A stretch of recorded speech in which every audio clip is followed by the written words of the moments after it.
Very good morning to all of you dear students. So after the summer vacation, so now we are going to begin our classes again. I hope you all are fine and safe at your home and you just enjoy the holidays of the summer vacation. So now today we are going to begin our classes of math. So as you know that in last class, in previous class we studied about the chapter 1 and chapter 2. Chapter first the number system and the chapter 2 is the polynomial. Chapter 1 is the number system and the chapter 2 is the polynomial. Both chapters I completed. If any student is new and you are not understanding the chapter, then you can see the video on YouTube. Okay. So then also if you are having any doubt, then you can ask. So and in the last class we also started the chapter 3rd. Chapter 3rd we started कर चुके थे and the exercise 3.1 and the exercise 3.2 we completed in last class. Okay, last class में exercise 3.1 और 3.2 दोनों हमने complete कर लिया था. So now we are going to begin our next exercise, exercise 3.3. So exercise 3.3 begin before I have to remind something. Chapter 3rd is linear equation of two variable. Linear equation of two variable मतलब दो variable वाली linear equation जिसके अंदर x और y दोनों variables होते हैं and the number is constant value. Okay, तो इनको सॉल्व आउट करने के लिए there are four method for solving these two linear equation. अगर दो लीनियर इक्वेशन है तो उनको सॉल्व करने के लिए चार मेथड है. सबसे पहले मैंने आपको एक्सप्लेन किया था कि सबसे पहला मेथड है graphically method. As you know that graphically method में कैसे सॉल्व करते हैं, दोनों का ग्राफ ड्रॉ करते हैं and where these two lines intersect, दोनों का ग्राफ ड्रॉ करते हैं तो दो लाइनें आती हैं और जहाँ पे दो लाइनें इंटरसेक्ट करती है that is your solution. That is your solution. तो ये वो तो आपका ग्राफ मेथड था. इसके अलावा रिमेनिंग थ्री मेथड्स है. The remaining method is substitution method. Substitution method. After that elimination method and the last method cross multiplication method. So today we will study about substitution method. आज हम जो है substitution method के बारे में पढ़ेंगे. Okay, so as you know that the two lines say if these two lines are parallel then you know that a1 upon a2 is equals to b1 upon b2 is not equals to c1 upon c2. अगर दो line है वो coincident है then a1 upon a2 b1 upon b2 and c1 upon c2 तीनों क्या होते हैं, equal होते हैं. और अगर नॉट पैरेलल है इंटरसेक्टिंग लाइन से then a1 upon b2 is not equals to b1 upon b1 upon b2. तो आप इस जो समराइज चैप्टर मैंने अभी कराया इस चैप्टर को, तो आप इसको दोबारा एक बार देख लें ताकि आपका सारा पोर्शन जो पीछे पड़ा हुआ है वो रिवाइज हो जाए. So now we are going to begin our next exercise, exercise 3.3. Okay, it means the method second. First method is graphically. So now we are going to do the second method. The second method is substitution method. Substitution method, and this is our exercise 3.3. Okay, the name of the method is substitution method. देखो नाम से पता चलता है substitution method मतलब एक value को substitute करके सेकंड इक्वेशन के अंदर पुट करना. It means you have to substitute the one value from first equation and put the value in the second equation. वो आपको सेकंड इक्वेशन के अंदर पुट करनी है. तो first equation x plus y equal to 4 and x minus y equal to 4. तो ये आपके सामने दो इक्वेशन है. तो आपको क्या करना है, व्हाटएवर यू वांट किसी भी एक इक्वेशन से एक वैल्यू को सब्स्टिट्यूट करना है. तो मान लेते हैं पहली वाली इक्वेशन ये है आपके पास x plus y is equal to 14. तो यहाँ से मैं x की वैल्यू को सब्स्टिट्यूट करता हूँ. तो x की वैल्यू को सब्स्टिट्यूट करेंगे, y को से ट्रांसफर कर देंगे तो देखो 14 माइनस y. 14 माइनस y ये x की वैल्यू आएगी. Now the put the value of x in the equation number second. Equation number second में आपको x की जगह पुट करना है. तो बाय इक्वेशन सेकंड में आपको वैल्यू पुट करनी है. देखो इक्वेशन सेकंड क्या है, x minus y is equal to 4. तो x की प्लेस पे क्या हो जाएगा, 14 minus y then 14 minus y and negative y and 4. 14 minus negative y and negative y negative 2y is equal to 4. After that just reduce the solution. Negative 2y is equal to 4 negative 14 negative 2y is equal to negative 10. Negative cut y is equal to 10 by 2 means 5. This is your one solution. y का answer क्या आ गया 5। After that ये जो value है वो वापस आपको unit x equal to क्या है 14 minus 5। So x equal to इसके अंदर 14 माइनस y कितना है 5 and x equal to 14 minus 5 then 9। तो ये आपको दोनों आंसर आ गए y equal to 5 and x equal to 9। So this method is called substitution method. इस मेथड को हम कहते हैं सब्स्टिट्यूशन मेथड, मतलब एक इक्वेशन से वैल्यू को रिप्लेस करना है दूसरी इक्वेशन में। तो this method is called substitution method. Okay, so this is the way to solve the equation like this only. The second one, third one, fourth one, all question are there. You have to be solved like this. Okay, I will this is also like this s minus t is equal to 3, but here s upon 3 and t upon 2 is equal to 6. So first you just take in the form of the linear equation. Delta x and LCM is 6. ऐसा क्या आ जाएगा 6, यहाँ पे 6 करने के लिए multiply करें then 2x plus यहाँ पे 3t is equal to 6. ये 6 से मल्टीप्लाई करेंगे तो final equation 2s plus 3t is equal to 36. 6 multiply 6 एक इक्वेशन तो ये रही और सेकंड इक्वेशन क्या है यहाँ पे ये। Remember one thing only that जो भी वैल्यू आप फाइंड कर रहे हैं वो जो सिंपल इक्वेशन है उससे ही पुट अप करें। यहाँ पे तो दोनों ही इक्वेशन सिंपल थी, कहीं भी कोई वेरिएबल एक्स्ट्रा नहीं है, कोई कांस्टेंट एक्स्ट्रा नहीं है, इसलिए हमने किसी भी एक इक्वेशन को ले लिया। बट यहाँ पे देखो single equation s minus 3 is equal to 3 है, यहाँ पे 2s सिंपल जो इक्वेशन है वो ये वाली है। कौन सी वाली है? ये वाली। तो इससे वैल्यू निकालेंगे s की। s इक्वल क्या हो जाएगा t को सेट करेंगे 3 प्लस t और अब आप ये वैल्यू इसके अंदर पुट कर देंगे then you can get your answer. आपको आपका आंसर मिल जाएगा। Okay, so this is the way and this method is called substitution method. Okay, again the fourth one is 0.2x, 0.3y and 1.3, 0.4x plus 0.5y and 2.3.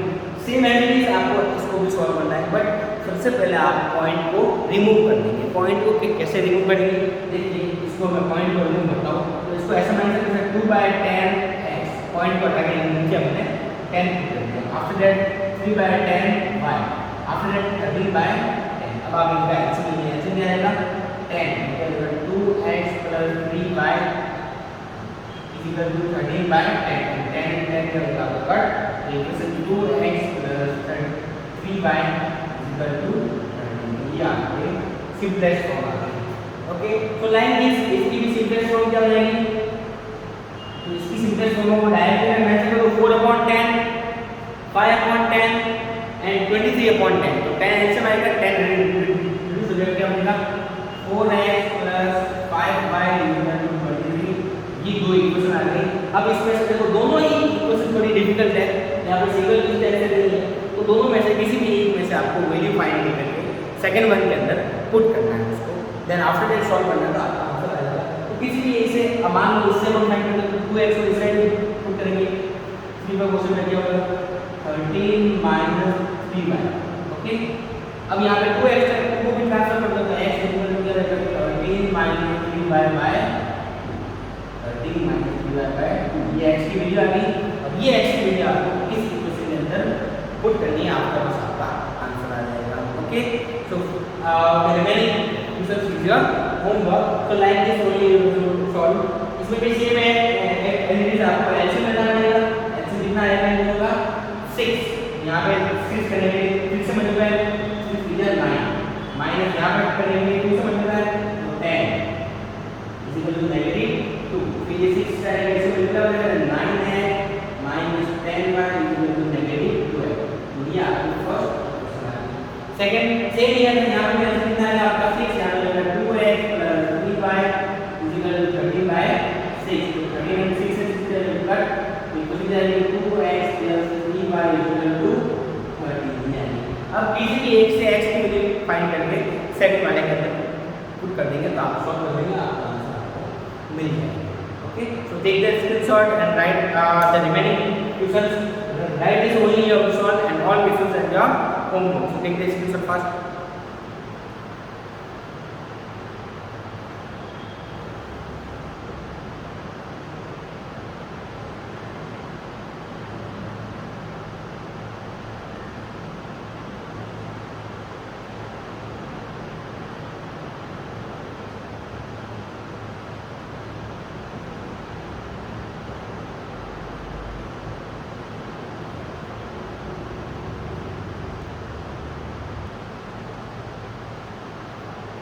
So students, this question also I have to be completed. Then the remaining is your homework. यहाँ पे x की value आपको क्या है 13 minus 3y/2 ये इसके अंदर put करेंगे. देखिए यहाँ पे 4 है x plus 5y equal to 23. x के प्लेस पे आप क्या पुट करना है 13 minus 3y/2 plus 5y equal to 23. अब अगर ये कट हो रहा है then you can cut. If this two term is cut then you can cut. Otherwise take the LCM 2 will 2 and 2 will 4. तो क्या बचेगा 2 bracket 13 minus 3y plus 5y equal to 23 26 minus 6y plus 5y equal to 23 and the remaining is 26 minus 5y then 23. So negative y is equals to 23 minus 26 negative y is equals to negative 3 negative cut then y is equals to 3 y कितना आ गया आपका 3. तो ये value वापस आपको finally x क्या था x equal to 13 minus 3y/2 इसके अंदर पुट करनी है. So you can get 13 minus 3 into 3 by 2. The next goes to 13 minus 9/2. So answer is 4/2. Then we do this. So this is the method. I think too much simple method you can do. This question also I reduce the form as simplest form. मैंने इसको simplest form में reduce कर दिया. ऐसा कैसे आपको value put करके इसको सॉल्व करना है. ओके ये तो क्वेश्चन है इसको भी सेम किया है. एक में से वैल्यू निकाल दो आप सिंपली इक्वेशन है √2x plus √3y is equal to 0. x की वैल्यू फाइंड करते हैं तो √2x इक्वल negative √3y. x equal to x की वैल्यू क्या रहेगी x equal to negative √3/√2y. ये x की वैल्यू आ गई और ये x की वैल्यू हम क्या करेंगे सेकंड इक्वेशन सेकंड कौन सी है इसके अंदर पुट करेंगे. तो सेकंड इक्वेशन देखो √3x के प्लेस वैल्यू ऑफ x के प्लेस में क्या पुट करेंगे negative √3/√2y minus √8y equal to 0. तो √3 multiply is 3 by negative √3/2y minus √8. अब इसको सॉल्व कैसे करेंगे तो इसको सॉल्व करने का सिंपल तरीका y कॉमन आ रहा है. So you take y common y is common तो y को आप कॉमन ले लेंगे क्या बचेगा अंदर √3/-2 minus √8 equals to 0. अब y के साथ ये मल्टीप्लाई करके दूसरा साइड क्या हो जाएगा 0 में डिवाइड हो जाएगा तो y इक्वल टू क्या हो जाएगा y equal to 0 by negative √3/2 minus √8. तो 0 में किसी भी नंबर का डिवाइड नंबर ऑलवेज क्या आएगा 0 मतलब y का आंसर आपको मिल गया 0. तो यहाँ पे ये बात आप ध्यान रखिएगा जब कांस्टेंट टर्म नहीं है जब दोनों इक्वेशन में if two both equation is not having constant term अगर दोनों इक्वेशन में कांस्टेंट टर्म नहीं है तो ऑलवेज उनका आंसर क्या होगा 0. अगर ऐसी इक्वेशन होगी 3x plus 4y is equal to 0 and 2x plus 9y is equal to 0 तो ये तो भी इसका आंसर क्या होता है x is equal to 0 and y is equal to 0 क्योंकि इन दोनों के अंदर कांस्टेंट टर्म नहीं. तो व्हेन कांस्टेंट टर्म नहीं है तब भी आंसर क्या हो जाएगा आपका 0. ओके तो y 0 आ गया तो x भी क्या हो जाएगा तो y को भी यहां पर देंगे तो x equal to negative √3/-2 multiply 0 and x भी क्या आ जाएगा आपका. So this type of method is called substitution method. I hope you understood this method. And if you are having any doubt, then once more you can see the video, then you can do it. Okay, take the screenshot.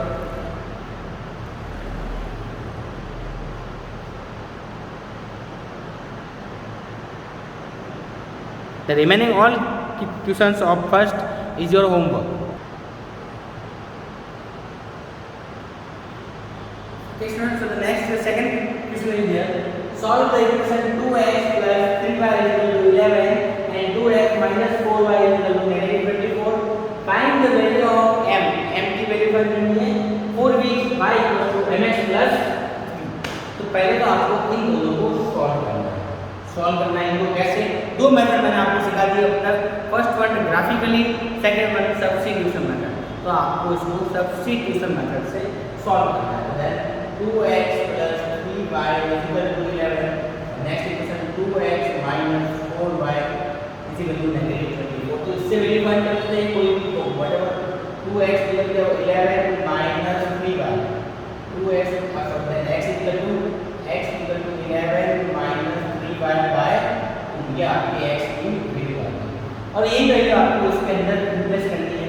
तो आपका answer आ जाएगा 2 as it is. X के place में क्या put करेंगे 11 minus 3y by 2 minus 4y is equal to -24। मैंने कहा था कट हो रहा है इसके कट 2 बन जाए 2 बन जाए 11 minus 3y minus 4y minus 24। 11 minus 3 and 4 7y is equal to 24। negative 7y is equal to negative 24 negative 11। negative 7y the answer is 5 and negative 35। negative negative cut y is equal to 35 by 7 and 5। y का answer कितना मिल गया आपको 5। Okay ये value जब वापस put करेंगे तो x का आंसर आ जाएगा x 11 minus 3 into 5 by 2। x equal to 11 minus 15 by x equal to negative 4 by 2 cut करके negative 2 x equal to negative 2। तो ये आपको x और y दोनों का आंसर मिलेगा। जब x और y दोनों के आंसर मिलेंगे तो आपको यहाँ पे फाइंड करना है m। इसमें आपको x की वैल्यू पता है और y की वैल्यू पता है, तो ये दोनों आंसर वहाँ पे आप पुट कर दीजिए। x की वैल्यू कितना पुट करना है आपको -2 और y की प्लेस पे 5 और दोनों वैल्यू पुट करके आपका आंसर आ जाएगा। तो y equal to 5 equal to m into -2 plus 3 and 5 equal to -3 m into -2। तो आपका आंसर आएगा m into -2। तो m equals to 2 by -2 cut करना आंसर कितना आएगा -1। So the value of m is -1। So this is the way to solve this question. I hope you understood today understood all the things today whatever I teach. Okay, so if you are having any doubt then you can see video once more, and then also if you are having doubt then you can ask on Google. Okay, so now today's class is over. The remaining questions we have to solve in the next class. Okay, thank you. So take the screenshot and write in your notebook.